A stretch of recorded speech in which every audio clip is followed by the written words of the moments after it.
A spark, a flint, how fire leapt to life. The control of fire was the first and perhaps greatest of humanity's steps towards a life-enhancing technology. To early man, fire was a divine gift randomly delivered in the form of lightning, forest fire or burning lava. Unable to make flame for themselves, the earliest peoples probably stored fire by keeping slow-burning logs alight or by carrying charcoal in pots. B. How and where man learned how to produce flame at will is unknown. It was probably a secondary invention, accidentally made during tool-making operations with wood or stone. Studies of primitive societies suggest that the earliest method of making fire was through friction. European peasants would insert a wooden drill in a round hole and rotate it briskly between their palms. This process could be speeded up by wrapping a cord around the drill and pulling on each end. C. The ancient Greeks used lenses or concave mirrors to concentrate the sun's rays, and burning glasses were also used by Mexican Aztecs and the Chinese. D. Percussion methods of fire lighting date back to Paleolithic times, when some Stone Age toolmakers discovered that chipping flints produced sparks. The technique became more efficient after the discovery of iron. About 5,000 years ago in Arctic North America, the Eskimos produced a slow-burning spark by striking quartz against iron pyrites, a compound that contains sulfur. The Chinese lit their fires by striking porcelain with bamboo. In Europe, the combination of steel, flint and tinder remained the main method of fire lighting until the mid-19th century. Fire lighting was revolutionized by the discovery of phosphorus, isolated in 1669 by a German alchemist trying to transmute silver into gold. Impressed by the element's combustibility, several 17th-century chemists used it to manufacture fire lighting devices, but the results were dangerously inflammable. With phosphorus costing the equivalent of several £100 per ounce, the first matches were expensive. The quest for a practical match really began after 1781, when a group of French chemists came up with the phosphoric candle or ethereal match, a sealed glass tube containing a twist of paper tipped with phosphorus. When the tube was broken, air rushed in, causing the phosphorus to self-combust. An even more hazardous device, popular in America, was the instantaneous light box, a bottle filled with sulfuric acid into which splints treated with chemicals were dipped. The first matches resembling those used today were made in 1827 by John Walker, an English pharmacist who borrowed the formula from a military rocket maker called Congreve. Costing a shilling a box, Congreves were splints coated with sulfur and tipped with potassium chlorate. To light them, the user drew them quickly through folded glass paper. Walker never patented his invention, and 3 years later it was copied by a Samuel Jones, who marketed his product as lucifers. About the same time, a French chemistry student called Charles Sarrier produced the first strike anywhere match by substituting white phosphorus for the potassium chlorate in the Walker formula.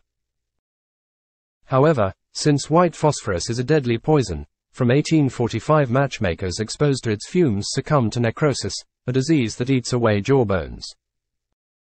It wasn't until 1906 that the substance was eventually banned. That was 62 years after a Swedish chemist called Pasch had discovered non-toxic red or amorphous phosphorus, a development exploited commercially by Pasch's compatriot J. E. Lundström in 1885. Lundström's safety matches were safe because the red phosphorus was non-toxic. It was painted onto the striking surface instead of the match tip, which contained potassium chlorate with a relatively high ignition temperature of 182 degrees centigrade. America lagged behind Europe in match technology and safety standards. It wasn't until 1900 that the Diamond Match Company bought a French patent for safety matches, but the formula did not work properly in the different climatic conditions prevailing in America, and it was another 11 years before scientists finally adapted the French patent for the US. The Americans, however, can claim several firsts in match technology and marketing. In 1892, the Diamond Match Company pioneered book matches. The innovation didn't catch on until after 1896, when a brewery had the novel idea of advertising its product in matchbooks. Today book matches are the most widely used type in the US, with 90% handed out free by hotels, restaurants and others. L. Other American innovations include an anti-afterglow solution to prevent the match from smoldering after it has been blown out, and the waterproof match, which lights after 8 hours in water.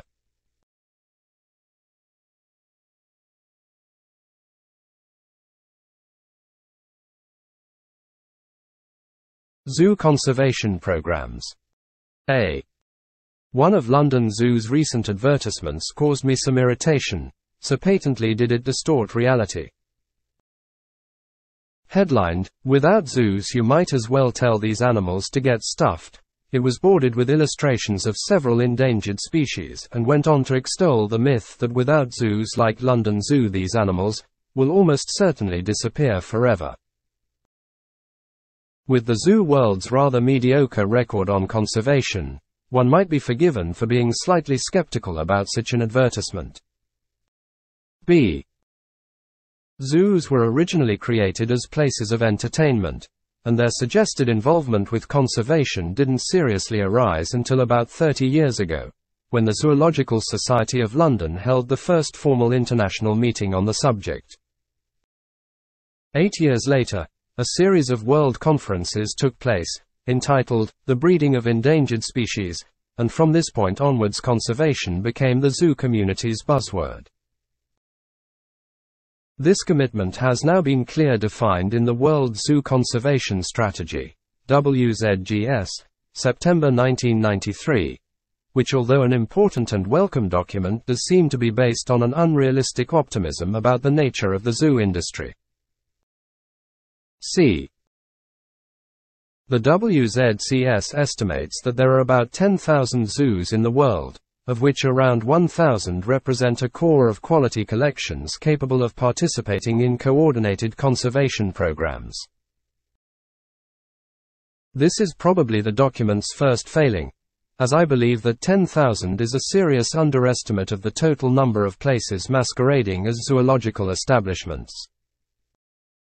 Of course it is difficult to get accurate data, but, to put the issue into perspective, I have found that, in a year of working in Eastern Europe, I discover fresh zoos on almost a weekly basis. D. The second flaw in the reasoning of the WZCS document is the naive faith it places in its 1,000 core zoos. One would assume that the caliber of these institutions would have been carefully examined, but it appears that the criterion for inclusion on this select list might merely be that the zoo is a member of a zoo federation or association. This might be a good starting point, working on the premise that members must meet certain standards, but again the facts don't support the theory. The greatly respected American Association of Zoological Parks and Aquariums, AAZPA, has had extremely dubious members, and in the UK the Federation of Zoological Gardens of Great Britain and Ireland has occasionally had members that have been roundly censured in the national press. These include Robin Hill Adventure Park on the Isle of Wight, which many considered the most notorious collection of animals in the country. This establishment, which for years was protected by the Isle's local council, which viewed it as a tourist amenity, was finally closed down following a damning report by a veterinary inspector appointed under the terms of the Zoo Licensing Act 1981. As it was always a collection of dubious repute, one is obliged to reflect upon the standards that the Zoo Federation sets when granting membership. The situation is even worse in developing countries where little money is available for redevelopment, and it is hard to see a way of incorporating collections into the overall scheme of the WZCS. Even assuming that the WZCS's 1,000 core zoos are all of a high standard complete with scientific staff and research facilities, trained and dedicated keepers, accommodation that permits normal or natural behavior, and a policy of cooperating fully with one another, what might be the potential for conservation? Colin Tudge, author of Last Animals at the Zoo, Oxford University Press, 1992, argues that, if the world's zoos worked together in cooperative breeding programs, then even without further expansion they could save around 2,000 species of endangered land vertebrates. This seems an extremely optimistic proposition from a man who must be aware of the failings and weaknesses of the zoo industry, the man who, when a member of the Council of London Zoo, had to persuade the zoo to devote more of its activities to conservation. Moreover, where are the facts to support such optimism? F. Today approximately 16 species might be said to have been saved by captive breeding programs, although a number of these can hardly be looked upon as resounding successes. Beyond that, about a further 20 species are being seriously considered for zoo conservation programs. Given that the International Conference at London Zoo was held 30 years ago, this is pretty slow progress, and a long way off Tudge's target of 2000.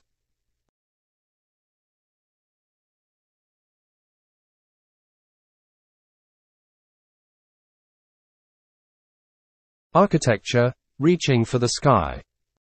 A. Architecture is the art and science of designing buildings and structures. A building reflects the scientific and technological achievements of the age as well as the ideas and aspirations of the designer and client. The appearance of individual buildings, however, is often controversial. B. The use of an architectural style cannot be said to start or finish on a specific date. Neither is it possible to say exactly what characterizes a particular movement. But the origins of what is now generally known as modern architecture can be traced back to the social and technological changes of the 18th and 19th centuries. C. Instead of using timber, stone and traditional building techniques, architects began to explore ways of creating buildings by using the latest technology and materials such as steel, glass and concrete strengthened steel bars, known as reinforced concrete. Technological advances also helped bring about the decline of rural industries and an increase in urban populations as people moved to the towns to work in the new factories. Such rapid and uncontrolled growth helped to turn parts of cities into slums. D. By the 1920s, architects throughout Europe were reacting against the conditions created by industrialization. A new style of architecture emerged to reflect more idealistic notions for the future. It was made possible by new materials and construction techniques and was known as modernism. E. By the 1930s, many buildings emerging from this movement were designed in the international style. This was largely characterized by the bold use of new materials and simple, geometric forms, often with white walls supported by stilt-like pillars. These were stripped of unnecessary decoration that would detract from their primary purpose, to be used or lived in. F. Walter Gropius, Charles Jeanneret, better known as Le Corbusier, and Ludwig Mies van der Rohe were among the most influential of the many architects who contributed to the development of modernism in the first half of the century. But the economic depression of the 1930s and the Second World War, 1939–45, prevented their ideas from being widely realized until the economic conditions improved and war-torn cities had to be rebuilt. By the 1950s, the international style had developed into a universal approach to building, which standardized the appearance of new buildings in cities across the world. G. Unfortunately, this modernist interest in geometric simplicity and function became exploited for profit. The rediscovery of quick and easy-to-handle reinforced concrete and an improved ability to prefabricate building sections meant that builders could meet the budgets of commissioning authorities and handle a renewed demand for development quickly and cheaply. But this led to many badly designed buildings, which discredited the original aims of modernism. H. Influenced by Le Corbusier's ideas on town planning, every large British city built multi-story housing estates in the 1960s. Mass-produced, Low-cost high-rises seem to offer a solution to the problem of housing a growing inner-city population. But far from meeting human needs, the new estates often proved to be windswept deserts lacking essential social facilities and services. Many of these buildings were poorly designed and constructed and have since been demolished. By the 1970s, a new respect for the place of buildings within the existing townscape arose. Preserving historic buildings or keeping only their facades, or fronts, grew common.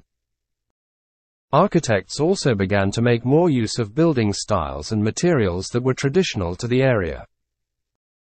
The architectural style usually referred to as high-tech was also emerging. It celebrated scientific and engineering achievements by openly parading the sophisticated techniques used in construction. Such buildings are commonly made of metal and glass. Examples are Stansted Airport and the Lloyd's Building in London. Disillusionment at the failure of many of the poor imitations of modernist architecture led to interest in various styles and ideas from the past and present. By the 1980s, the coexistence of different styles of architecture in the same building became known as postmodern. Other architects looked back to the classical tradition. The trend in architecture now favors smaller-scale building design that reflects a growing public awareness of environmental issues such as energy efficiency. Like the modernists, people today recognize that a well-designed environment improves the quality of life, but is not necessarily achieved by adopting one well-defined style of architecture. 20th-century architecture will mainly be remembered for its tall buildings. They have been made possible by the development of light steel frames and safe passenger lifts. They originated in the US over a century ago to help meet the demand for more economical use of land. As construction techniques improved, the skyscraper became a reality.